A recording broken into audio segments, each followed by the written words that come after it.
عثمانی خاندان یعنی Ertugrul Ghazi کا خاندان آج کل کہاں ہے، اور عثمانیہ سلطنت کے خاتمے کے بعد ان کے خاندان کے ساتھ کیا کیا گیا اور ان کو کیسے کیسے حالاتوں کا سامنا کرنا پڑا۔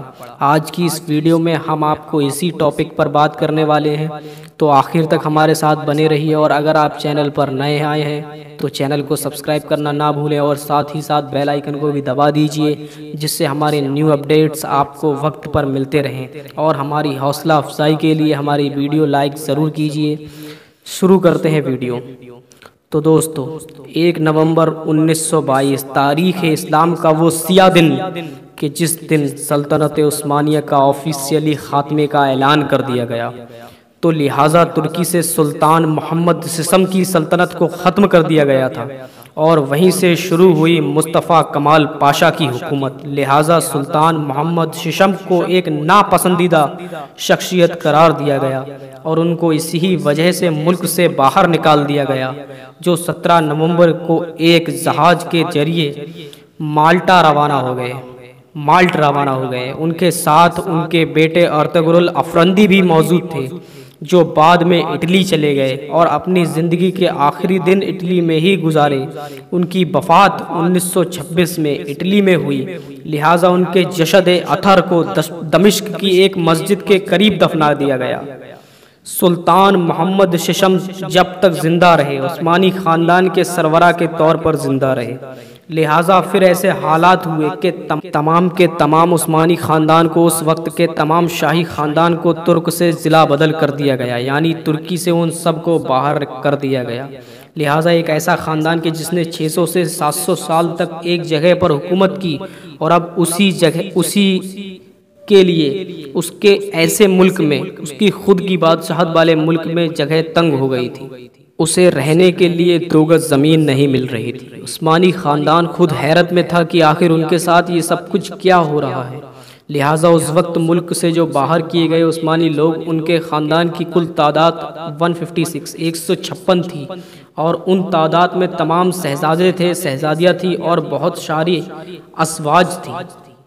کچھ نوکر تھے جو اپنے مالکوں کا ساتھ کبھی بھی نہیں چھوڑنا چاہتے تھے، لہٰذا ساتھ ہی ساتھ اس خاندان کے تمام دامادوں کو بھی اس ملک سے باہر کر دیا گیا تھا۔ لہٰذا باہر کیے جانے والے ان تمام لوگوں کو ایک طرفہ پاسپورٹ دیا گیا، یعنی وہ جہاں چاہیں وہاں جا سکتے ہیں۔ ان لوگوں نے سب سے پہلے مصر جانے کا ارادہ کیا، جو کبھی ان کی حکومت میں ہوا کرتا تھا، لیکن نہ ہی انگریز لوگ اور نہ ہی ترکی کی حکومت یہ چاہتی تھی کہ وہ مصر جائیں، لہٰذا ان کا مصر جانا کینسل کر دیا گیا۔ اس کے بعد ان لوگوں نے ملک شام جانے کا ارادہ کیا، اور ترکی حکومت نے ان کو اس طرف جانے کی بھی اجازت نہیں دی۔ اسی وجہ سے ان میں سے کچھ لوگ لیبنان کی جانب چلے گئے، اور ان میں سے کچھ لوگ فرانس کی جانب چلے گئے۔ یہ عثمانی خاندان کے لیے بہت ہی خطرناک وقت تھا۔ ان لوگوں نے اس دور میں غربت کا منہ بھی دیکھا، کیونکہ وہ تو اپنا تمام ساز و سامان اور خزانہ اپنے محلوں میں چھوڑ آئے تھے۔ انہیں یہ گمان تھا کہ ان کی رعایا اور ان کی عوام کے لوگ ان کا ساتھ کبھی نہیں چھوڑیں گے، اور ان کے ساتھ وفاداری کریں گے، اور ان کے بغیر نہیں رہ سکیں گے۔ لیکن جیسا انہوں نے سوچا ہرگز نہ ہوا۔ وہاں پر سب کچھ بدل چکا تھا، اب ترکی ان کے لیے پرایا ہو چکا تھا۔ لہٰذا 1926 میں سلطان محمد ششم کی وفات کے بعد عثمانی خاندان میں یہ قانون بنا دیا گیا ہے کہ عثمانی خاندان کا سربراہ اور سردار وہ ہوتا ہے جو عمر کے لحاظ سے سب سے بڑا ہو۔ لہٰذا 1926 کے بعد سے ہی بدستور اس پر عمل جاری ہے۔ اگر بات کی جائے موجودہ عثمانیہ خاندان کے سردار کے بارے میں، تو اس وقت دندار علی عثمان عثمانیہ خاندان کے سردار ہیں، جو کہ 2017 میں عثمانیہ خاندان کے سردار بنائے گئے، جو اس وقت ملک شام کے شہر دمشق میں اپنے خاندان کے ساتھ رہتے ہیں۔